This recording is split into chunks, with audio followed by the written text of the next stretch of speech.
आइए conic section की शनाख्त की चंद एक मशकें हल करते हैं। तो हमारे पास इक्वेशन है एक्स स्क्वायर जमा वाई स्क्वायर तफरीक 2x जमा 4y बराबर है 4 के। ठीक, तो यहाँ पर देखें कि ये किस किस्म की कॉनिक सेक्शन की इक्वेशन है।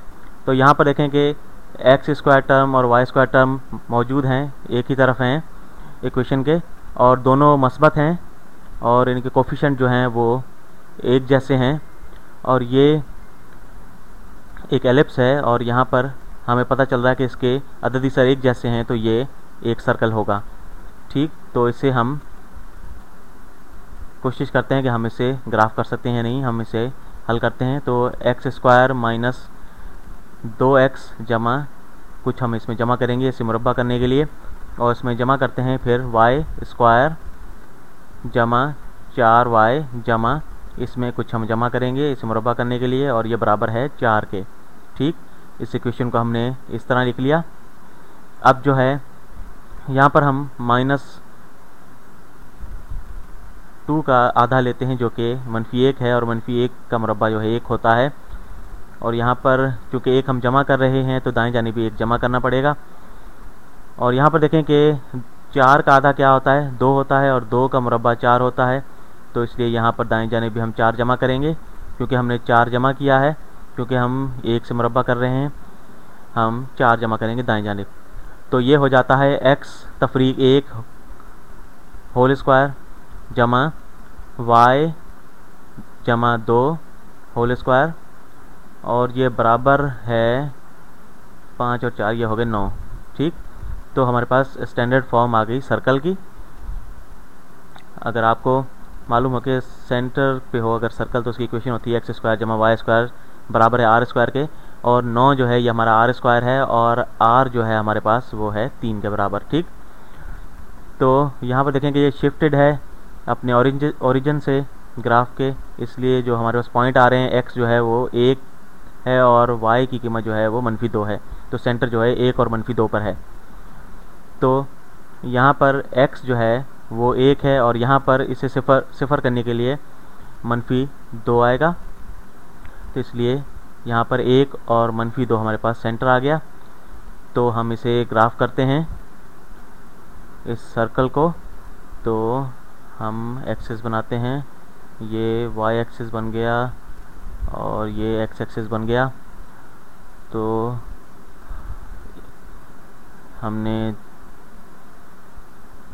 हम जाएंगे 1 - 2 है, तो ये 1 पॉइंट दाएं जाने पर 2 पॉइंट नीचे कुछ यहाँ पर ये पॉइंट आएगा, और यहाँ से हम दायरा शुरू करते हैं और ये कुछ यहाँ पर इस तरह बन जाएगा। और ये है 1, ये है 1 2, ये इसका मरकज़ आ गया 1 और तफरीक 2। तो यहाँ पर देखेंगे ये फासला जो है मरकज़ से दायरे का जो है वो 3 है, और ये रेडियस जो है चारों तरफ जो है वो 3 के बराबर होगा। यहाँ पर देखेंगे ये स्टैंडर्ड इक्वेशन है एलिप्स की, और ये जो है इसका स्पेशल केस है सर्कल का। ये इस तरह अगर आप इसे लिखें कि एक्स तफरीक 1 होल स्क्वायर बटा 9 जमा वाई जमा 2 होल स्क्वायर बटा 9 ये बराबर है 1 के। यहाँ पर देखेंगे जो हमारा उफ़की इसका रेडियस जो है वो, और जो है हमारा उमूदी रेडियस जो है वो दोनों बराबर हैं यहाँ पर, इसलिए जो है ये एक सर्कल है। ये एलिप्स का एक स्पेशल केस है, जैसा कि मैंने पिछली वीडियो में आपको बताया था। तो यहाँ पर एक और मशक हल करते हैं। हमें मिला हुआ है 2x स्क्वायर जमा y जमा 12x जमा 16 बराबर है 0 के। तो यहाँ पर देखें कि एक्स स्क्वायर टर्म और वाई स्क्वायर टर्म, यहाँ पर एक्स स्क्वायर टर्म है, वाई स्क्वायर टर्म यहाँ पर हमारे पास नहीं है, और ये जो है हमारे चौथे कॉनिक सेक्शन की तरफ हमें ले जाता है। ये पैराबोला है, और ये कैसे हमें पता चलेगा ये पैराबोला है, तो आगे चल के मैं आपको पैराबोला की जो मुख्तलिफ तरीके हैं इसे बनाने के वो मैं आपको बताऊंगा। तो यहाँ पर जो है इसका जो सादा इसकी इक्वेशन है वो बता देता हूँ। ये है y बराबर है एक्स स्क्वायर के, और ये कुछ इस तरह होता है ऊपर की जानिब, ये इस तरह बनता है एक्सिस पर। इसका दूसरा जो है वो इस तरह होता है कि x बराबर है वाई स्क्वायर के, और ये इस तरह उफ़क़ी हालत में होगा। तो ये इसकी दो इक्वेशन हैं। तो यहाँ तक अब जो है हम इसे हल करते हैं और आगे चलकर इस पर बात करेंगे। तो यहाँ पर देखें कि हम इसमें y का जो है मुरब्बा नहीं है, यहाँ पर खाली y है, और x जो है वो हमारे पास मुरब्बा में है, और x और y को छोड़कर तमाम रकमों को तफरीक कर देते हैं दोनों जानिब से। तो हमारे पास इक्वेशन हो जाती है y बराबर है -2x² तफरीक 12x तफरीक 16। तो ये एक इसकी ट्रेडिशनल फॉर्म है जिसमें ये इक्वेशन है। और लेकिन हम इस इक्वेशन को इस तरह करते हैं कि जब ये x एक्सिस पर इंटरसेक्ट करती है, तो अगर y 0 हो तो ये इक्वेशन हो जाती है -2x² -12x -16। तो इससे जो है हम इसको फैक्टर आउट कर लेते हैं। तो -2 को बाहर ले आते हैं तो हमारे पास बच जाता है x जमा 6x जमा 8। तो ये हो जाता है x जमा 2 ज़रब x जमा 4। ये इसके दो फैक्टर बन गए हैं, और ये दोनों जो फैक्टर हैं वो 0 के बराबर होंगे। तो ये इस तरह हो जाता है कि x जमा 2 ये 0 के बराबर होगा, और x जमा 4 जो है 0 के बराबर होगा। इसलिए x जो है -2 के बराबर होगा, और x जो है वो -4 के बराबर होगा। तो हमारा पैराबोला जो है उसके जो पॉइंट हमारे पास दो आ गए हैं, वो x की दो पॉइंट जो हैं वो -2 और -4 पर है। तो ये x एक्सिस है और ये है y एक्सिस। तो ये x एक्सिस पर इंटरसेक्ट करता है 1 2, ये -2 पे आ गया, 3 4 और -4 यहाँ पर आ गया। तो ये दो पॉइंट जो हमारे पास आ गए हैं ये x के हैं। अब तक हमने ये मालूम कर लिए हैं कि इसके दो पॉइंट जो हैं x के ये हमने हासिल कर लिए हैं। अब इसे हम मुकम्मल करने की कोशिश करते हैं।